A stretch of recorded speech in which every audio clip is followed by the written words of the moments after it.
Hey guys, what's up? I hope you are doing well. I am Nisar. Welcome to my channel CNK Study. ఈరోజు మేము the Hindu lecture discuss చేస్తున్నాము 15th August అది. So ఇందులో editorials exam focus news మాత్రమే discuss చేద్దాం. So first of all అందరూ subscribe చేయండి CNK study ఛానల్ని, బెల్ ఐకాన్ని కూడా చూడండి, ప్రెస్ చేయండి.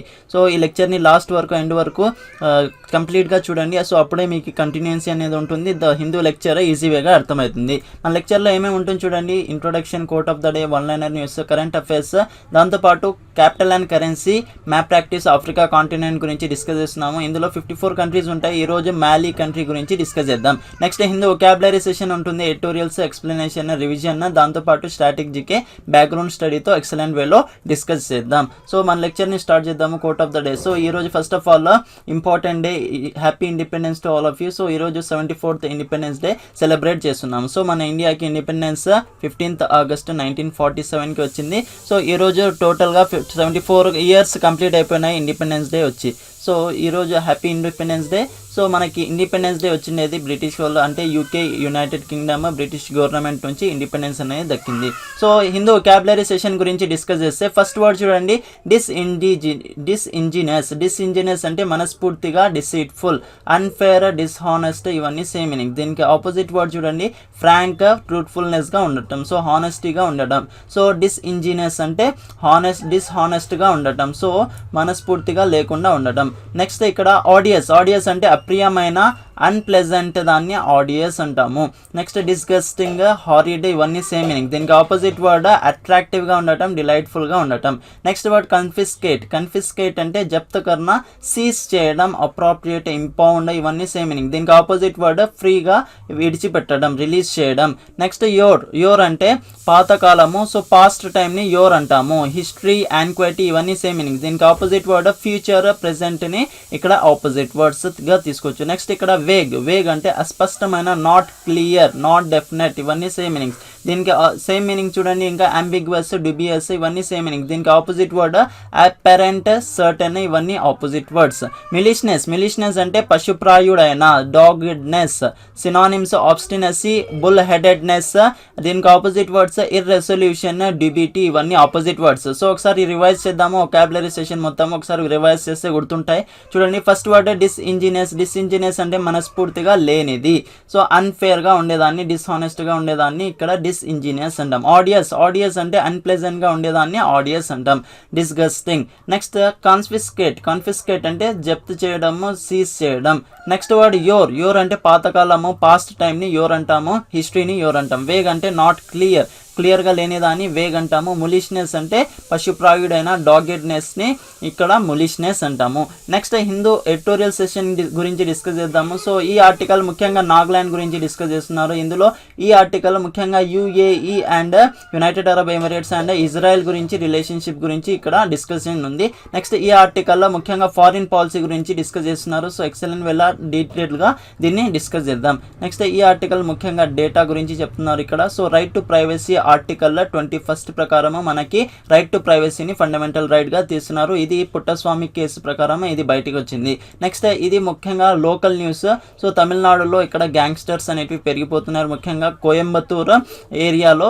సో ఈ విధంగా ఇక్కడ గ్యాంగ్స్టర్స్ అనేవి లోకల్ న్యూస్ ఎక్కువగా ఇక్కడ డిస్కస్ చేస్తున్నారు. సో అతని ఇల్లు చూపిస్తున్నారు. నెక్స్ట్ డెత్ ఏ విధంగా జరిగింది అనేసి డిస్కస్ చేస్తున్నారు. So exam point of view ఇది ఇంపార్టెంట్ కాదు. సో మన లెక్చర్ని స్టార్ట్ చేద్దాము ఫస్ట్ ఆర్టికల్తో. సో ఫస్ట్ ఆర్టికల్ ముఖ్యంగా ఫారిన్ పాలసీ గురించి, ఫారిన్ రిలేషన్షిప్స్ గురించి డిస్కస్ చేద్దాం. సో ఇక్కడ ఫారిన్ రిలేషన్షిప్ గురించి డిస్కస్ చేస్తే ఇక్కడ చాలా రీజన్స్ అనేటివి చెప్తున్నారు ఆథర్. ఇక్కడ చూడండి, ఎక్కువగా ఛాలెంజెస్ అనేటివి ఉన్నాయి. సో ఇప్పుడు కఠినమైన సిచ్యువేషన్ ఇది. సో సారోనెస్, దుఃఖమైన సిచ్యువేషన్ ఇది. సో ఇక్కడ స్పైస్ నుంచి రాలేదు ఈ దుఃఖం ఎందుకు వచ్చిందంటే పాండమిక్, మహమ్మారి వలన ఇక్కడ ఛాలెంజెస్ అనేటివి ఎక్కువగా వస్తున్నాయి. సో ఛాలెంజెస్ ఏవేవి చూడండి. సో సోల్జర్స్ వన్ సైడ్ నుంచి line of actual control area దగ్గర ఇక్కడ ఎంగేజ్మెంట్ అనేది మొదలవుతుంది. సో డిస్ఎంగేజ్మెంట్ అనేది ప్రాపర్గా జరగడం లేదు. సో రీసెంట్గా June 15కి 20 సోల్జర్స్ని చంపేసినారు చైనీస్ వాళ్ళు, మన ఇండియన్ సోల్జర్స్ వాళ్ళని. సో ఈ విధంగా ఇక్కడ డిస్ప్యూట్స్ అనేవి ఎక్కువగా పెరిగిపోతున్నాయి line of actual control area దగ్గర. నెక్స్ట్ వన్ ఇక్కడ చూడండి. సో నేపాల్ ఇప్పుడు కొత్తగా మ్యాప్ని రిలీజ్ చేసింది. సో కలపాని, లింపియాదూరాని తనదే అనేసి చూపిస్తుంది నేపాల్ మ్యాప్లో. నెక్స్ట్ ఇష్యూ చూడండి, నెక్స్ట్ ఛాలెంజ్ ఇక్కడ ఇరాన్ చైనాతో జాయిన్ అవుతుంది. సో ఇది కూడా మనకి ఛాలెంజ్ ఛాలెంజ్గా మారింది. నెక్స్ట్ రష్యా కూడా చైనా వైపు టిల్ట్ అవుతుంది. సో నెక్స్ట్ దాని తర్వాత ఇక్కడ Pakistan line of control area దగ్గర ఇక్కడ డిస్ప్యూట్స్ అనేవి ఎక్కువగా ఎదురు చూపిస్తున్నాయి. నెక్స్ట్ ఇక్కడ ఫైనాన్షియల్ క్రైసిస్ కూడా మొదలవుతుంది. సో ఎకనామీ అనేది డిక్లైన్ అవుతూ వెళ్తుంది. సో డిక్రీజ్ అయిపోతుంది ఎకనామీ మొత్తము, గ్రోతే లేదు అసలు. నెక్స్ట్ ఇక్కడ అదర్ ఫండమెంటల్ క్వశ్చన్స్ గురించి మాట్లాడితే ఇక్కడ depth of foreign policy. So మన ఫారిన్ పాలసీని కొంచెం డీటెయిల్గా గమనించాలి. సో ఏమేమి గమనించాలి చూడండి. సో ఫస్ట్ ఆఫ్ ఆల్ మేము ఏం చేయాలంటే న్యూ పాలసీస్ని తీసుకొని రావాలి. సో న్యూ పాలసీస్ని తీసుకొని వస్తేనే మనకి నార్మల్ సిచ్యువేషన్ అనేది ముందుకు వస్తుంది. ఇంకా ఏం చెప్తున్నారంటే రైటర్ ఇక్కడ డీలింగ్ విత్ చైనా. సో చైనాతో ఫస్ట్ ఆఫ్ ఆల్ డీల్ చేయాలి. సో ఇంతకుముందు చైనాతో రిలేషన్షిప్స్ అనేటివి మంచిగా ఉండేటివి, కానీ ఇప్పుడు రిలేషన్షిప్స్ అంతగా బ్యాడ్గా సిచ్యువేషన్గా మారుతుంది చైనీస్ రిలేషన్స్. సో ఇంతకుముందు prime minister Narendra Modiji so excellent వేలో ఇన్వెస్ట్మెంట్ అనేది తీసుకొని వచ్చినారు చైనీస్ వాళ్ళ దగ్గర నుంచి. సో రీసెంట్గా ఇక్కడ ఇన్ఫార్మల్ సమ్మిట్స్ కూడా జరిగినాయి వుహాన్ సిటీలో. సో వుహాన్ సిటీ గుర్తుపెట్టుకోండి. సో ఈ వుహాన్ నుంచి ఇక్కడ కరోనా వైరస్ అనేది స్టార్ట్ అయింది. నెక్స్ట్ దాని తర్వాత ఇక్కడ చెన్నైలో మమల్లాపురంలో informal summit, first informal summit Wuhan సిటీలో జరిగింది. సెకండ్ ఇన్ఫార్మల్ సమ్మిట్ మమల్లాపురం తమిళనాడులో జరిగింది. సో ఈ 2 సమ్మిట్స్ అనేటివి జరిగినాయి. సో కానీ ఇక్కడ దీని నుంచి ఒక సొల్యూషన్ అనేది రాలేదు. సో జస్ట్ టాక్ చేసినారు ఎంతూజియాజంతో. సో ఎంజాయ్ఫుల్గా ఇక్కడ లీడర్స్ అనేటివి మాట్లాడినారు. సో కానీ ఇక్కడ లీడర్స్ని చూస్తే సో ఫైట్ చేసే విధంగా లేరు అనేసి ఇక్కడ రైటర్ చెప్తున్నారు. సో ఈ leaders Narendra Modiji, Xi Jinping వీళ్ళిద్దరూ ఇక్కడ ఫైట్ చేసే విధంగా లేరు లీడర్స్. సో వాళ్ళ పర్సనాలిటీని చూస్తే అర్థమవుతుంది ఆ విధంగా ఉంది అనేసి చెప్తున్నారు. దాని తర్వాత ఇక్కడ ఇంకా ఏం చెప్తున్నారు చూడండి. సో చైనా ఇక్కడ కమిట్మెంట్ చేసి ఇక్కడ హిమాలయన్ బ్లండర్నెస్ అనేది తీసుకుని వచ్చింది. సో రీసెంట్గా ఇక్కడ జూన్ 15కి 20 సోల్జర్స్ని చంపేస్తున్నారు చైనీస్ సోల్జర్స్ మన ఇండియన్ సోల్జర్స్కి. సో ఈ విధంగా మిలిటరీ అడ్వెంచర్ అనేది చేస్తుంది చైనా ఇండియా బార్డర్ దగ్గర. నెక్స్ట్ ఇక్కడ ఇంతకుముందు 1962 వార్లో సోవియట్ యూనియన్ అంటే యుఎస్ఎస్ఆర్, దీన్ని union Soviet socialist republic, so Russia అనేసి సింపుల్గా అంటాం. సో రష్యా ఇంతకుముందు 1962 వార్లో మనకి హెల్ప్ చేయలేదు. సో అప్పుడు హెల్ప్ చేసింది అమెరికా, ముఖ్యంగా మిలిటరీ సప్లై అనేది ఇక్కడ ప్రొవైడ్ చేసింది. సో ఇక్కడ 1962 వార్లో ఇక్కడ రష్యా ఏం సమాధానం ఇచ్చిందంటే ఒకవైపు బ్రదర్ ఉన్నాడు, ఇంకోవైపు ఫ్రెండ్ ఉన్నాడు. సో ఒకవైపు బ్రదర్ అంటే తమ్ముడు ఉన్నాడు, ఇంకొక వైపు ఇక్కడ ఫ్రెండ్ ఉన్నాడు, స్నేహితుడు ఉన్నాడు. సో ఇక్కడ బ్రదర్ ఎవరంటే ఇండియా, నెక్స్ట్ ఇక్కడ ఫ్రెండ్ ఎవరంటే చైనా. సో ఈ విధంగా సమాధానం ఇచ్చేసి రష్యా బయటికి వచ్చేసింది. సో మీరే బైలాటరల్ వేగా దీన్ని సాల్వ్ చేసుకోండి అనేసి 1962 వార్లో చెప్పింది రష్యా. నెక్స్ట్ దాని తర్వాత ఇక్కడ సపోర్ట్ ఆఫ్ రష్యా అనేది ఇప్పుడు మనకి దక్కుతుంది. సో ప్రైమ్ మినిస్టర్ రీసెంట్గా విజిట్ చేసినారు సోచి అండ్ వ్లాడివోస్టోక్, రష్యాలో ఉన్నాయి ఇవి. సో దీనికి ఈ ప్లేసెస్కి విజిట్ చేసినారు ఇక్కడ మన Indian prime minister Narendra Modiji. Next ఇక్కడ United Nations Security Council table పైన ఉంది. దాని తర్వాత ఇక్కడ న్యూక్లియర్ సప్లయర్ గ్రూప్స్ గురించి డిస్కస్ చేస్తే సో ఇందులో మన ఇండియా యొక్క మంచి ఇంప్రెషన్ ఉంది. సో ఇండియాకి ఒక పర్మనెంట్ సీట్ ఇవ్వాలనే ఆలోచనలో ఉన్నారు యునైటెడ్ నేషన్స్ సెక్యూరిటీ కౌన్సిల్ వాళ్ళు. సో ఈ యునైటెడ్ నేషన్స్ సెక్యూరిటీ కౌన్సిల్లో ముఖ్యంగా 5 పర్మనెంట్ మెంబర్స్ ఉన్నారు. సో ఎవరెవరు చూడండి. So first of all United States of America, దాని తర్వాత ఇక్కడ రష్యా, దాని తర్వాత చైనా, నెక్స్ట్ ఇంకా Russia, America, China, UK, France. So ఇవి 5 మెంబర్స్ పర్మనెంట్ మెంబర్స్ అంటాం వీళ్ళని. So veto power. సో ఏదైనా ఒక ఇష్యూ ఇందులో వెళ్తే యునైటెడ్ నేషన్స్ సెక్యూరిటీ కౌన్సిల్లో సో ఎవరైనా ఒకరు దీంతో ఒక ఇది ఒక ఇష్యూని ఇది కరెక్టే అనేసి ఇక్కడ ఓటింగ్ అనేది ప్రొవైడ్ చేస్తారు. ఇందులో 4 మెంబర్స్ ఒకే దానికి ఇక్కడ సపోర్ట్ చేస్తే సో ఒక మెంబర్ కూడా సపోర్ట్ చేయకపోతే సో దాన్ని వీటో పవర్ అంటాము. సో ఈ వీటో పవర్తో సో ఒక సపోర్ట్ చేయకోకుండా సో ఈ బిల్లుని ఏమీ పాస్ చేయరు. సో అందరూ ఇందులో సహమతి కలిసి ఇక్కడ పని చేయాలా అనేసి ఇక్కడ చెప్తున్నారు. సో ఈ వీటో పవర్ అంటే ఇది. సో 5 మెంబర్స్ కూడా కంపల్సరీగా అప్రూవల్ అనేది ఇవ్వాలా అనేసి అర్థం. నెక్స్ట్ ఇక్కడ మెజారిటీ ఆఫ్ మెంబర్స్ ఇక్కడ వీటో పవర్ని ఎక్కువగా యూజ్ చేసుకొని సో ఇందులో ఎక్కువ కంట్రీస్కి సపోర్ట్ అనేది ప్రొవైడ్ చేస్తారు.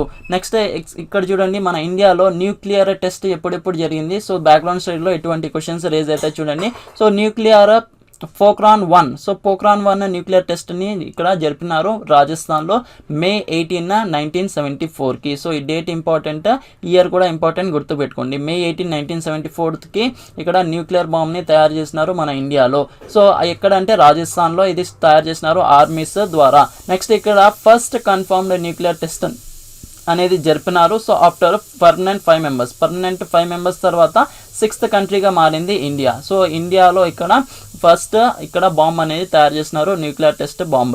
నెక్స్ట్ ఇక్కడ ఈ బాంబ్ని తయారు చేసినది రాజా రామన్న దీనికి డిజైన్ చేసినారు, కానీ ఇక్కడ పీకే అయ్యంగర్ దీన్ని క్రియేట్ చేసినారు. సో పీకే అయ్యంగర్ దీన్ని క్రియేట్ చేసినారు, రాజా రమణ దీనికి ప్రాజెక్ట్కి డిజైన్ చేసినారు, హెడ్గా ఉన్నారు. నెక్స్ట్ ఇక్కడ ఈ ఎక్స్ప్లోషన్ జరిగితే 1400 kgs వరకు ఇక్కడ ఎక్స్ప్లోషన్ అనేది జరుగుతుంది. సో ఇందిరాగాంధీ గవర్నమెంట్ ఉన్నప్పుడు ఇటువంటి టెస్ట్ని జరిపినారు, దాన్నే పోఖ్రాన్ 1 అంటాము. సో పోఖ్రాన్ 1 ఇది ఇందిరాగాంధీ గవర్నమెంట్ ఉన్నప్పుడు జరిగింది. సో May 18, 1974 ఈ ఇయర్ ఇంపార్టెంట్, గుర్తుపెట్టుకోండి.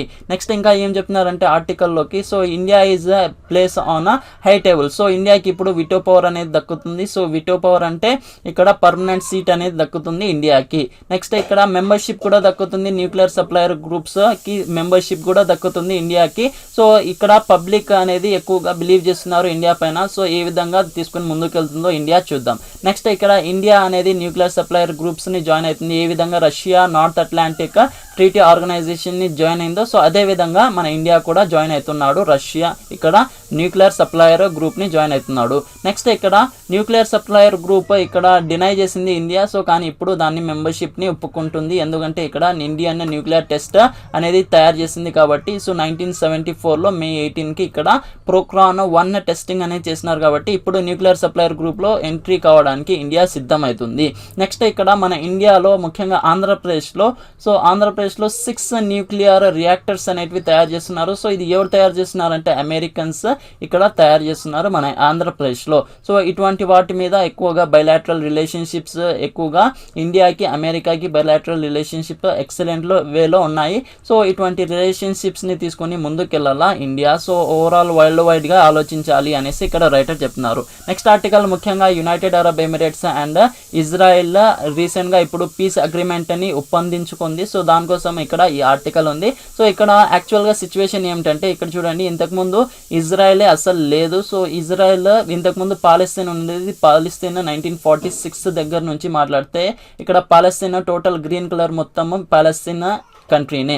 సో కానీ ఇక్కడ ఇజ్రాయెల్ అంటే జ్యూయిష్ వాళ్ళు వచ్చేసి ఇక్కడ ఇజ్రాయెల్ స్టేట్ని ఇక్కడ 1947లో ఇక్కడ స్టేట్ హుడ్ ప్రొవైడ్ చేసినారు ఇజ్రాయెల్ కంట్రీని. సో ఇక్కడ వైట్ కలర్ ఉండేటివన్నీ ఇజ్రాయెల్ వాళ్ళు ఆక్యుపై చేసుకున్నారు, కానీ ఇక్కడ గ్రీన్ కలర్ మొత్తం పాలిస్తీన్. నెక్స్ట్ ఇక్కడ చూడండి 1949 1947లో సో మెల్లిమెల్లిగా సో టోటల్ ఏరియాని ఆక్యుపై చేసుకునేవి చూస్తున్నారు ఇక్కడ ఇజ్రాయెల్ గవర్నమెంట్. సో ఈ విధంగా చూడండి, సో ఇక్కడ చూస్తే మొత్తం గ్రీన్ కలర్ చిన్నగా అయిపోయింది చూడండి ఇక్కడ. సో వెస్టర్న్ బ్యాంక్ అంటాము దీన్ని. నెక్స్ట్ దీన్ని గాజా స్ట్రిప్, దీన్ని వెస్టర్న్ బ్యాంక్ అంటాము. సో ఇక్కడ చూడండి, so Israel total white, so total ఎక్కువగా ఆక్రమించుకుంది ఇజ్రాయెల్. సో ఇక్కడ జప్తు చేసుకుంది. దాని తర్వాత ఇక్కడ పాలస్తీన్ చూడండి, సో ఎంత చిన్నగా అయిపోయిందో. సో ఇది 2016 ఏరియాది, సో ఇయర్ది. నెక్స్ట్ ఇక్కడ చూడండి, ఇక్కడ 100% ఇంతకుముందు ఉండేది పాలస్తీన్, కానీ 1947లో సో ఇది 44% అయిపోయింది పాలస్తీన్. నెక్స్ట్ రాను 22% అయిపోయింది 1967లో. 2020 గురించి మాట్లాడితే 15% మాత్రమే ఉంది పాలస్తీన్. సో ఇది గాజా స్ట్రిప్ పాలస్తీన్ది. నెక్స్ట్ వెస్ట్ బ్యాంక్ ఇది పాలస్తీన్దే. సో ఇందులో చూడండి డీటెయిల్గా అర్థమవుతుంది. సో ఇది వెస్ట్ బ్యాంక్, నెక్స్ట్ ఇక్కడ గాజా స్ట్రిప్. సో ఇవి రెండు కూడా పాలస్తీన్దే. సో ఇక్కడ జెరూసలేం ఇజ్రాయెల్ క్యాపిటల్. సో ఇది మొత్తం ఆరెంజ్ కలర్ ఉండేది మొత్తం ఇజ్రాయెల్దే. సో ఈ విధంగా ఇజ్రాయెల్ అనేది ఆక్యుపై చేస్తుంది. సో ఇప్పుడు ఇజ్రాయెల్ ప్లాన్ ఏమిటంటే ఈ వెస్ట్ బ్యాంక్ని కూడా ఆక్యుపై చేయాలా, సో దాన్ని లాక్కోవాలా, ఎట్లయినా ఏ విధంగా అయినా దాన్ని లాక్కోవాలా అనే ప్లానింగ్లో ఉంది. సో ఇక్కడ గోలాన్ హైట్ సిరియా దగ్గర ఉంది. సో ఇది కూడా చూడొచ్చు. సో ఇక్కడ కంట్రీస్ ఏవైతే టచ్ అవుతాయి చూడండి, సో ఇక్కడ సిరియా టచ్ అవుతుంది, లెబనాన్, నెక్స్ట్ ఇక్కడ ఈజిప్ట్ టచ్ అవుతుంది ఇజ్రాయెల్కి, నెక్స్ట్ జార్డన్ కూడా టచ్ అవుతుంది. సో ఇక్కడ చూడండి ఇజ్రాయెల్, సో ఇది మొత్తం Israel. So west bank Gaza స్ట్రిప్ని మాత్రమే వదిలేసి సో మొత్తం దాన్ని ఇజ్రాయెల్ అంటాము. సో ఇక్కడ పైన గోలాన్ హైట్స్ చూడండి, ఇక్కడ లెబనాన్, సిరియా ఇక్కడ చూడొచ్చు, Egypt, next Jordan. Next Palestine గురించి మాట్లాడితే ఇక్కడ చూడండి పాలస్తీన్, సో ఇక్కడ Gaza strip, west bank, so ఈ 2 మాత్రమే ఉన్నాయి పాలస్తీన్లో. సో ఇక్కడ ఈజిప్ట్, నెక్స్ట్ జార్డన్, ఇక్కడ సిరియాలో గోలాన్ హైట్స్ ఉన్నాయి, లెబనాన్. సో ఇక్కడ మెడిటరేనియన్ సీ పడుతుంది. ఇక్కడ ఈ సీ వెరీ ఇంపార్టెంట్ చూడండి, ఇజ్రాయెల్లో పడుతుంది. ఇది డెడ్ సీ వెస్ట్ బ్యాంక్ ని కూడా టచ్ అవుతుంది. సో పాలెస్తీన్ ఇజ్రాయెల్ కి టచ్, ఇక్కడ ఇజ్రాయెల్, నెక్స్ట్ ఇక్కడ పాలెస్తీన్, ఇక్కడ జార్డాన్ కి టచ్ అవుతుంది ఈ డెడ్ సీ. సో ఇది వెరీ ఇంపార్టెంట్, డెడ్ సీ గుర్తు పెట్టుకోండి. నెక్స్ట్ మన ఇండియా దగ్గర నుంచి చూస్తే ఇది మన బ్యూటిఫుల్ ఇండియా. సో ఇక్కడ నుంచి ఇజ్రాయెల్, ఇక్కడ పడుతుంది ఇజ్రాయెల్. సో ఇక్కడ నుంచి ఇండియా దగ్గర నుంచి ఇలా వెళ్ళాలి ఇజ్రాయెల్కి. నెక్స్ట్ ఆర్టికల్లోకి వెళ్తే ఇక్కడ చూడండి, పీస్ అగ్రిమెంట్ అనేది జరిగింది between Israel and United Arab Emirates మధ్య. సో ఈ పీస్ అగ్రిమెంట్లో ఇక్కడ ఒక న్యూ స్టెప్ అనేది స్టార్ట్ అవుతుంది. సో ఈ విధంగా ఒక అగ్రిమెంట్ జరగడం వల్ల సో ఇదొక అరబ్ అండ్ ఇజ్రాయెల్ రిలేషన్స్ కూడా మంచిగానే ముందుకు తీసుకుని వెళ్తారు అనే ఆలోచనలో ఉన్నారు రైటర్. నెక్స్ట్ ఇక్కడ చూడండి, so as part of deal జరిగింది కదా. సో ఇక్కడ ప్రెసిడెంట్ డొనాల్డ్ ట్రంప్ దీన్ని అప్లాడ్ చేస్తున్నారు. సో ఇక్కడ దీన్ని ఇది మంచి డీల్ అనేసి చెప్తున్నారు డొనాల్డ్ ట్రంప్ కూడా. సో యునైటెడ్ అరబ్ ఎమిరేట్స్ దీన్ని రికగ్నైజ్ చేస్తూ ఇక్కడ ఫార్మల్ డిప్లొమాటిక్ రిలేషన్షిప్ ని తీసుకొని ముందుకెళ్తుంది ఇక్కడ United Arab Emirates, Arab country. Next ఇక్కడ ఇజ్రాయిల్ ఒక ప్లాన్ ని తీసుకొని ముందుకెళ్తుంది. సో ఏ ప్లాన్ అంటే ఇక్కడ అనెక్స్ చేయాలా, సో ఏ విధంగా అయినా ఇక్కడ జప్తు చేయాలా పాలెస్తీన్ వెస్ట్ బ్యాంక్ ఏరియాని. సో ఆ ప్లాన్ తో తీసుకుని ముందుకెళ్తుంది ఇజ్రాయిల్. సో కానీ ఇక్కడ యునైటెడ్ అరబ్ ఎమిరేట్స్ ఇది ఒక అరబ్లో థర్డ్ కంట్రీగా మారింది, first in Gulf. So Gulf కంట్రీస్లోనే ఇది ఒక first country United Arab Emirates. So ఇటువంటి పీస్ అగ్రిమెంట్ని స్టార్ట్ చేయడానికి. సో దీని నుంచి ఒక మార్గం అనేది దక్కింది, ముఖ్యంగా Sunni Arab countries, so Saudi Arabia మధ్య మరియు ఇక్కడ జివిష్ ఇజ్రాయెల్ మధ్య రిలేషన్స్ కూడా ఇప్పుడు రాను రోజుల్లో సో మంచి కోఆపరేషన్ అనేది జరుగుతుంది అనేసి ఊహించుకోవచ్చు. నెక్స్ట్ ఇక్కడ ఎక్కువగా టైస్, ఇక్కడ పార్ట్నర్షిప్ అనేది ముఖ్యంగా అరబ్ అండ్ ముస్లిం వరల్డ్ దగ్గర మంచిగా జరుగుతుంది. సో ఇజ్రాయెల్ అసలు కన్సిడరే చేసేవాళ్ళు కాదు అరబ్ గవర్నమెంట్. సో ఈ విధంగా ఇప్పుడు ఇజ్రాయెల్ని కూడా కన్సిడర్ చేస్తున్నారు. సో ఇజ్రాయెల్ వాళ్ళు ఎక్కువగా ఆక్యుపై చేసిన వాళ్ళే అనేసి ఇక్కడ గమనించే వాళ్ళు, కానీ ఇప్పుడు దాన్ని ఇక్కడ యాక్సెప్ట్ చేస్తున్నారు ఇజ్రాయెల్ని. నెక్స్ట్ ఇక్కడ US, United States of America ఒక హోప్ అనేది దక్కుతుంది. సో ఒక ఆశతో ఉన్నారు. సో అరబ్ కంట్రీస్ మొత్తం ఇజ్రాయెల్ని యాక్సెప్ట్ చేస్తారు అనే ఆశతో ఉన్నారు. ఎందుకంటే ఇక్కడ యునైటెడ్ స్టేట్స్ ఆఫ్ అమెరికా రీసెంట్గా ఇజ్రాయెల్లో ఉన్న జెరూసలంని క్యాపిటల్గా చేసింది. సో జెరూసలంలో తన ఎంబసీని ఇక్కడ ప్లేస్ చేసింది United States of America. So దీన్ని ఇక్కడ జెవిష్ కదా, సో జెవిష్ కాబట్టి అమెరికా ఎక్కువగా సపోర్ట్ చేస్తుంది ఇజ్రాయెల్ గవర్నమెంట్కి.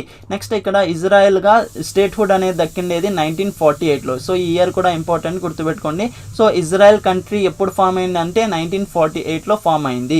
నెక్స్ట్ ఇక్కడ ట్రంప్ గారు ఇక్కడ క్రిటికల్ రోల్ అనేది ప్లే చేస్తున్నారు డిప్లొమాటిక్ విక్టరీ, సో విజయం కోసము క్రిటికల్ రోల్ అనేది ప్లే చేస్తున్నారు ఇక్కడ ట్రంప్ గారు. సో ఫారిన్ పాలసీని తీసుకొని ముందుకెళ్ళాలా.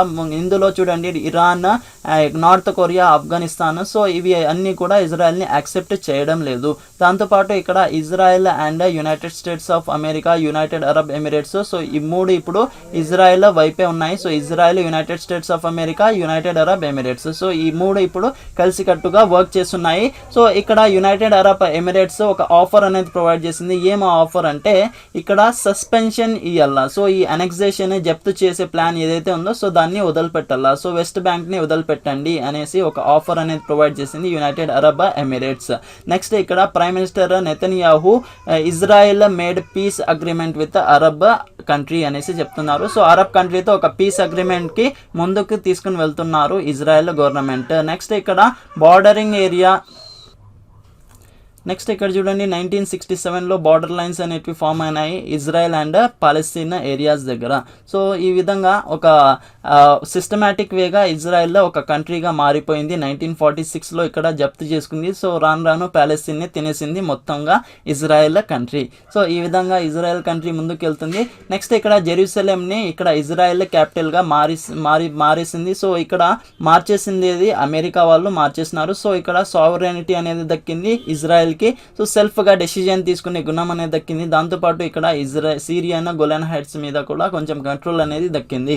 నెక్స్ట్ యునైటెడ్ అరబ్ ఎమిరేట్స్ అనేటివి ఇక్కడ అరబ్ ఇనిషియేటివ్ దగ్గర నుంచి ఇక్కడ వెనక్కి వస్తున్నాయి అనేసి చెప్పొచ్చు United Arab Emirates. So Arab group దగ్గర నుంచి, సో అరబ్ గ్రూప్స్ అంటే ఇక్కడ Saudi Arabia, next United Arab Emirates, Yemen, so ఇవన్నీ వస్తాయి. సో ఇక్కడ యునైటెడ్ అరబ్ ఎమిరేట్స్ అంటే ఇవన్నీ ఇందులో కూడా ఇది యునైటెడ్ అరబ్ ఎమిరేట్స్ వస్తుంది. ముఖ్యంగా అరబ్ కంట్రీస్లో. నెక్స్ట్ ఇక్కడ చూడండి, జెవిష్ స్టేట్కి కొంచెం రిలాక్సేషన్ అనేది ప్రొవైడ్ చేయాలా, ముఖ్యంగా పాలస్తీన్ ఏరియాకి. సో పాలస్తీన్ ఏదైతే ఉందో సో అక్కడ కొంచెం ఇన్హ్యూమన్గా బిహేవ్ చేయకుండా, ఇల్లీగల్గా బిహేవ్ చేయకుండా కొంచెము మానవత్వంతో కొంచెము ఇక్కడ చట్ట ప్రకారము దాన్ని బిహేవ్ చేయాలా అనేసి ఇక్కడ రైటర్ ఇజ్రాయెల్కి ఇక్కడ సజెషన్ అనేది ప్రొవైడ్ చేస్తున్నారు, సూచనలు ఇస్తున్నారు. నెక్స్ట్ ఇక్కడ చూడండి, సో ఏదైతే ఆక్యుపైర్ చేసినారో సో ఇజ్రాయెల్ వాళ్ళు నెక్స్ట్ ఆక్యుపైడ్ అయిందో సో ఆ ఏరియాస్ని మొత్తము ఒక టాక్స్లో ఒక సిరీస్ వైజ్ దాని మీద ఒక టాక్స్ అనేది జరపాలి. లేదంటే ఇటువంటి టాక్స్ అనేవి జరగకపోతే సో యునైటెడ్ అరబ్ ఎమిరేట్స్ మరియు ఇజ్రాయెల్ రిలేషన్ ఒక వీక్గా పడిపోతుంది. సో దీనికంటూ ఒక ఇంపార్టెన్సే ఉండదు పాలెస్తీన్స్ వైపు. సో పాలెస్తీన్స్ వాళ్ళు దీనికి అసలు ఇంపార్టెన్సే ఇవ్వరు. సో ఇక్కడ ఒక రిలేషన్షిప్ ఎప్పుడు కరెక్ట్ అవుతుందంటే ఆ రిలేషన్షిప్లో కొంచెము డెసిజన్ అనేది ఒక రైట్ఫుల్ మేనర్గా వస్తేనే ఆ రిలేషన్షిప్ అనేది స్ట్రాంగ్గా ఉంటుంది అనేసి రైటర్ చెప్తున్నారు. నెక్స్ట్ ఇక్కడ ఎగ్జామ్ ఫోకస్ న్యూస్ గురించి డిస్కస్ చేస్తే సో సుప్రీంకోర్టు ఇక్కడ ప్రశాంత్ భూషణ్ గారిని దోషిగా నిర్ధారించింది. సో ఇక్కడ ప్రశాంత్ భూషణ్ గారు ఏం చేసినారంటే 2 ట్వీట్స్ అనేటివి చేసినారు ట్విట్టర్లో. సో ఫస్ట్ ట్వీట్ చూడండి ఇక్కడ, సో శరత్ అరవింద్ బాబ్డే గారిని ఇక్కడ పొలిటీషియన్స్కి ఎక్కువగా సపోర్ట్ చేస్తున్నారు అనేసి ఫస్ట్ ట్వీట్ చేసినారు. సెకండ్ ట్వీట్ ఏం చేసినారంటే ఇక్కడ రీసెంట్గా వచ్చిన chief justice of India 4 chief justices so వీళ్ళు మొత్తం కూడా లంచానికి గురి అవుతున్నారు సుప్రీంకోర్టులో. సో జ్యుడిషియరీ మీద క్వశ్చన్ మార్క్ అనేది రేస్ చేస్తున్నారు ప్రశాంత్ భూషణ్ గారు. సో ఈయన మీద ఇక్కడ సుమోటో యాక్షన్ తీసుకొని, సో సుమోటో యాక్షన్ అంటే ఎవరైనా తప్పుగా జరుగుతుంది అనుకోండి సొసైటీలో, సో అప్పుడు సుమోటో యాక్షన్ అనేది తీసుకుంటారు. సో ఈ యాక్షన్ తీసుకొని ఇక్కడ కోర్టులో కంటెంప్ట్ ఆఫ్ కోర్టు చేసినారు మీరు అనేసి ప్రశాంత్ భూషణ్ గారికి ఇక్కడ కేసు ఫైల్ చేసినారు. సో అందువల్ల ఇక్కడ జడ్జిమెంట్ ఏం బయటికి వచ్చిందంటే judiciary is the central pillar. So judiciary అనేది ఒక పిల్లర్ లాంటిది మన ఇండియాకి. సో దీని మీద ఒక క్వశ్చన్ మార్క్ అనేది రేస్ చేయకూడదు అనేసి ఇక్కడ కోర్టు స్పష్టం చేసింది. సో దీని మీద 28కి డెసిజన్ బయటికి వస్తుంది. సో ఏం డెసిజన్ బయటికి వస్తుందో చూద్దాం. సో ప్రస్తుతానికి గిల్టీగా ఇక్కడ స్పష్టం చేశారు సుప్రీంకోర్టు. నెక్స్ట్ అప్డేట్ గురించి మాట్లాడితే ఇక్కడ అశోక్ గెహ్లాట్ గారు విన్ అయిపోయినారు రాజస్థాన్ ట్రస్ట్ ఓట్. సో ఇక్కడ ట్రస్ట్ ఓట్ని ఇక్కడ గెలుచుకున్నారు అశోక్ గెహ్లాట్ గారు. సో రీసెంట్గా సచిన్ పైలట్ గారి మీద ఇక్కడ ఆరోపణలు ఎక్కువ వచ్చున్నాయి. ఇక్కడ బీజేపీ గవర్నమెంట్ని వెళ్ళిపోయి ఇక్కడ కాంగ్రెస్ గవర్నమెంట్ బీజేపీ గవర్నమెంట్ని జాయిన్ అవుతున్నారు అనేసి ఆరోపణలు వచ్చినాయి. సో సచిన్ పైలట్తో పాటు ఇక్కడ 18 ఎమ్మెల్యేస్ కూడా ఇక్కడ 25 crores తీసుకుంటున్నారు అనేసి ఆరోపణలు వచ్చినాయి. నెక్స్ట్ ఇక్కడ ఈ స్టాటిక్ జీకే గురించి మాట్లాడితే యాంటీ డిఫెక్షన్ లా ఎక్కువగా అడుగుతారు ఎగ్జామినేషన్లో. సో ఈ యాంటీ డిఫెక్షన్ లా గురించి మాట్లాడితే 52nd అమెండ్మెంట్ 1985 ప్రకారం అమెండ్మెంట్ చేసినారు. 10th షెడ్యూల్లో దీన్ని ప్లేస్ చేసినారు anti defection law. So anti defection law ఇక్కడ డిస్క్వాలిఫికేషన్ గురించి మాట్లాడుతుంది. సో ఒక పార్టీలో నుంచి వేరే పార్టీకి జాయిన్ అయితే, కాంగ్రెస్ పార్టీ బీజేపీకి జాయిన్ అయితే సో అప్పుడు యాంటీ డిఫెక్షన్ లా అనేది ఇంప్లిమెంట్ చేస్తారు. సో డిఫెక్షన్ అంటే డిస్క్వాలిఫై చేయడం. సో ఆర్టికల్ 102 part 2 ప్రకారం ఎంపీని డిస్క్వాలిఫై చేస్తారు. నెక్స్ట్ ఆర్టికల్ 191 part 2 ప్రకారం ఎమ్మెల్యేని డిస్క్వాలిఫై చేస్తారు. సో డిస్క్వాలిఫై ఎవరెవరిని చేస్తారంటే ఎలక్టెడ్ మెంబర్స్ ఇక్కడ ఓటింగ్ రోజు రాకపోతే డిస్క్వాలిఫై చేస్తారు. Independent member, nominated members, so వీళ్ళిద్దరూ కూడా జంప్ అయితే వేరే పార్టీలోకి అప్పుడు డిస్క్వాలిఫై చేస్తారు. నెక్స్ట్ ఎవరెవరిని డిస్క్వాలిఫై చేయరంటే స్పీకర్, చైర్మన్, నెక్స్ట్ దాంతోపాటు ఇక్కడ 2/3 మెజారిటీ వేరే పార్టీలోకి వెళ్ళి జాయిన్ అయితే కూడా ఇక్కడ డిస్క్వాలిఫికేషన్ అనేది చేస్తారు. నెక్స్ట్ ఇక్కడ ప్రిసైడింగ్ ఆఫీసర్ని అంటే స్పీకర్ కావచ్చు, నెక్స్ట్ చైర్మన్ కావచ్చు రాజ్యసభలో, సో వీళ్ళిద్దరిని ఇక్కడ డిస్క్వాలిఫికేషన్ అనేది చెయ్యరు. నెక్స్ట్ ఇక్కడ ఈ సుప్రీంకోర్టులో ఈ జడ్జిమెంట్ అనేది ఎప్పుడు బయటకు వచ్చిందంటే జి విశ్వనాథన్ జడ్జిమెంట్ 1996 కేసు ప్రకారం దీన్ని బయటికి వచ్చింది. దీనివల్ల అడ్వాంటేజెస్ చూడండి, స్టెబిలిటీ అనేది మెయింటైన్ అవుతుంది, ఒక పార్టీలో డిసిప్లిన్ అనేది మెయింటైన్ అవుతుంది. డిసడ్వాంటేజెస్ ఒక ఫ్రీడమ్ అనేది అఫెక్ట్ అవుతుంది దీనివల్ల. నెక్స్ట్ ఇక్కడ చూడండి, రాజస్థాన్ చాలా న్యూస్లో ఉంది కాబట్టి రాజస్థాన్ గురించి డిస్కస్ చేద్దాము. సో రాజస్థాన్లో చాలా ప్లేసెస్, ఇంపార్టెంట్ ప్లేసెస్ ఉన్నాయి చూడండి. సో థార్ డెజర్ట్ ఉంది, నెక్స్ట్ ఘటేశ్వర్ మహాదేవ టెంపుల్ ఉంది చిత్తోగర్లో. దాని తర్వాత ఇక్కడ థార్ డెజర్ట్, ఇక్కడ మహాదేవ టెంపుల్ చూడొచ్చు. నెక్స్ట్ ఇక్కడ చూడండి జంతర్ మంతర్, నెక్స్ట్ ఇక్కడ జోధ్పూర్ బ్లూ సిటీ చూడొచ్చు. సో ఇక్కడ మౌంట్ అబౌవ్ కూడా చూడొచ్చు, అమర్ ఫోర్ట్. నెక్స్ట్ ఇక్కడ చూడండి టోటల్గా 200 సీట్స్ ఉన్నాయి రాజస్థాన్లో. సో ఇందులో కాంగ్రెస్ చూడండి 107, బీజేపీ 72 సీట్స్ ఉన్నాయి. నెక్స్ట్ స్పీకర్ ఇక్కడ సిపి జోషి. సో ఈయన కూడా ఎక్కువ న్యూస్లో ఉన్నాడు, ఎగ్జామినేషన్లో అడగచ్చు. సిపి జోషి ఇక్కడ స్పీకర్. యూనికామ్యులర్ గవర్నమెంట్ అంటే లెజిస్లేటివ్ అసెంబ్లీ మాత్రమే ఉంది, లెజిస్లేటివ్ కౌన్సిల్ ఇక్కడ లేదు అనేసి అర్థం. నెక్స్ట్ ఇక్కడ చూడండి ఇక్కడ ఎలక్షన్స్ చూడండి 7th December 2018లో ఎలక్షన్స్ అనేటివి జరిగినాయి. నెక్స్ట్ ఎలక్షన్స్ December 2023కి ఎలక్షన్స్ జరుగుతాయి. రాజస్థాన్ గురించి మాట్లాడితే ల్యాండ్ ఆఫ్ కింగ్స్ అంటాం రాజస్థాన్ని. సో నార్దర్న్ ఇండియాలో పడుతుంది రాజస్థాన్ ఏరియా చూడండి 3,42,000 square kilometres area. So 10.4% area ఉంది ఇక్కడ Rajasthan total India wide. So ఇండియాలోనే ఇది లార్జెస్ట్ ఏరియా వైజ్ మాట్లాడితే, so area wise largest state ఏది అంటే రాజస్థాన్ ఏరియా వైజ్ వస్తుంది. నెక్స్ట్ ఇక్కడ 7th largest state population wise 7th largest state Rajasthan. So ఇక్కడ ఫస్ట్ పాపులేషన్ వైజ్ గురించి మాట్లాడితే ఫస్ట్ స్టేట్ ఏది అంటే ఇక్కడ ఉత్తరప్రదేశ్ పాపులేషన్ వైజ్. సో అక్కడ అందుకోసము ఎక్కువగా సీట్లు అనేటివి ఉంటాయి. సో ఎమ్మెల్యే ఎంపీ సీట్స్ ఎక్కువగా ఉంటాయి ఉత్తరప్రదేశ్లో. నెక్స్ట్ ఇక్కడ థార్ డెజర్ట్ ఉంటుంది, గ్రేట్ ఇండియన్ డెజర్ట్ అంటాం దాన్ని. పాకిస్తాన్ సింధ్ ఏరియా సట్లెజ్ ఇండస్ ఏరియాని టచ్ అవుతుంది. పంజాబ్, హర్యానా, ఉత్తరప్రదేశ్, మధ్యప్రదేశ్, గుజరాత్ని కూడా టచ్ అవుతుంది. ఇక్కడ చూడండి అర్థమవుతుంది. సో ఇది రాజస్థాన్ క్యాపిటల్ జైపూర్, గుజరాత్ టచ్ అవుతుంది, హర్యానా, ఢిల్లీ, నెక్స్ట్ పంజాబ్, ఇక్కడ పాకిస్తాన్లో ఉన్న పంజాబ్, నెక్స్ట్ ఇక్కడ మధ్యప్రదేశ్, ఇవన్నీ టచ్ అవుతాయి. ఇక్కడ ఉత్తరప్రదేశ్ కూడా టచ్ అవుతుంది రాజస్థాన్కి. సో థార్ డెజర్ట్ పడుతుంది, అరావళి మౌంటైన్ రేంజెస్ పడుతుంది. నెక్స్ట్ ఇక్కడ రాజస్థాన్ గురించి మాట్లాడితే 10.4% ఆఫ్ ఏరియా అనేది ఉంటుంది రాజస్థాన్లో. So area wise largest Rajasthan. Next ఇక్కడ చూడండి area total population 6.87 nearly 7 crores population ఉన్నాయి ఇక్కడ. సో క్యాపిటల్ చూడండి జైపూర్, ఇక్కడ క్యాపిటల్ కల్రాజ్ మిశ్రా గారు గవర్నర్గా ఉంటున్నారు. సో ఇక్కడ సీఎం ముఖ్యమంత్రి అశోక్ గెహ్లాట్ గారు ఉన్నారు. నెక్స్ట్ ఇక్కడ మ్యామల్స్ డాన్స్ గురించి మాట్లాడితే dance Ghoomar dance famous, mammal, camel and chinkara mammal ఇక్కడ ఉంటున్నారు యానిమల్స్. నెక్స్ట్ బర్డ్ గురించి మాట్లాడితే Godawan bird, flower, Rohida flower. Next ఇక్కడ ట్రీ గురించి మాట్లాడితే Khejri tree, game basketball famous game ఇక్కడ. నెక్స్ట్ ఇక్కడ చూడండి next news exam focus news చూడండి ఇక్కడ India believes in peace. So India ఎక్కువగా నమ్ముకునేది పీస్కి అంటే శాంతియుతాన్ని ఎక్కువగా నమ్ముకుంటుంది ఇండియా. సో ఇది చెప్పింది ప్రెసిడెంట్ కోవింద్ గారు చెప్పినారు. నెక్స్ట్ దాంతోపాటు ఇక్కడ ఎవరైనా ఇండియా పైన అటాక్ చేయాలనుకున్న గుణం ఉంటే సో వాళ్ళకి ధీటమైన జవాబు ఇస్తుంది ఇండియా అనేసి చెప్తున్నారు మన ప్రెసిడెంట్ రామ్నాథ్ కోవింద్ గారు. నెక్స్ట్ ఇక్కడ కరోనా వైరస్ విజృంభిస్తుంది. సో ఇక్కడ ఏ విధంగా విజృంభిస్తుంది చూడండి. ఇక్కడ కరోనా వైరస్ కేసెస్ కేరళలో, సౌత్ ఇండియాలో 41,000కి పైన కేసెస్ ఉన్నాయి, తెలంగాణలో 88,000కి పైన కేసెస్ ఉన్నాయి, కర్ణాటకలో 2 lakhsకి పైన ఉన్నాయి. నెక్స్ట్ ఆంధ్రప్రదేశ్లో 2,73,000కి పైన కేసెస్ నమోదయ్యాయి. దాంతోపాటు ఇక్కడ తమిళనాడులో 3,26,000కి పైన కేసెస్ నమోదవుతున్నాయి. సో ఇక్కడ యాక్టివ్ కేసెస్ గురించి మాట్లాడితే తెలంగాణలో 23,000 ఉన్నాయి. నెక్స్ట్ డిశ్చార్జ్ అయిన కేసెస్ 64,000, డెత్స్ 674 డెత్స్ నమోదయ్యాయి. ఆంధ్రప్రదేశ్లో చూడండి నియర్లీ 90,000 ఇక్కడ కేసెస్ వస్తున్నాయి యాక్టివ్ కేసెస్. నెక్స్ట్ ఇక్కడ డిశ్చార్జ్ అయిన కేసెస్ 1,80,000, ఇక్కడ మరణాలు 2,500 వరకు ఇక్కడ మరణాలు నమోదవుతున్నాయి. నెక్స్ట్ ఇక్కడ చూడండి కేరళ సీఎం ఇప్పుడు క్వారంటైన్లోకి వెళ్తున్నారు. సో క్వారంటైన్ అంటే ఇక్కడ సెల్ఫ్ ఐసోలేషన్ అంటే ఇంట్లోనే ఉంటున్నారు Kerala CM. So Kerala CM ఎవరు? పినరాయి విజయన్. సో ఈయన ఎందుకు సెల్ఫ్ క్వారంటైన్లోకి వెళ్ళినారంటే ఇక్కడ ఉన్న స్టాఫ్ మెంబర్స్కి ఇక్కడ కరోనా పాజిటివ్గా తెలిసింది. సో దానికోసం ఆయన ఇప్పుడు సెల్ఫ్ క్వారంటైన్లోకి వెళ్తున్నారు. సో ఇండిపెండెన్స్ డే సెలబ్రేషన్కి కూడా అటెండ్ కారు.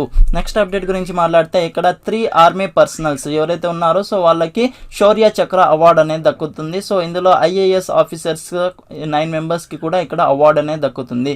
సో ఈ 3 ఆర్మీ పర్సనల్స్ ఎవరెవరు చూడండి ఇక్కడ. సో వీళ్ళ పేర్లు కూడా ఎగ్జామినేషన్లో అడుగుతాడు. కృష్ణ సింగ్ రావత్ ఒకరు. నెక్స్ట్ దాంతోపాటు ఇక్కడ మేజర్ అనిల్ ఉర్స్.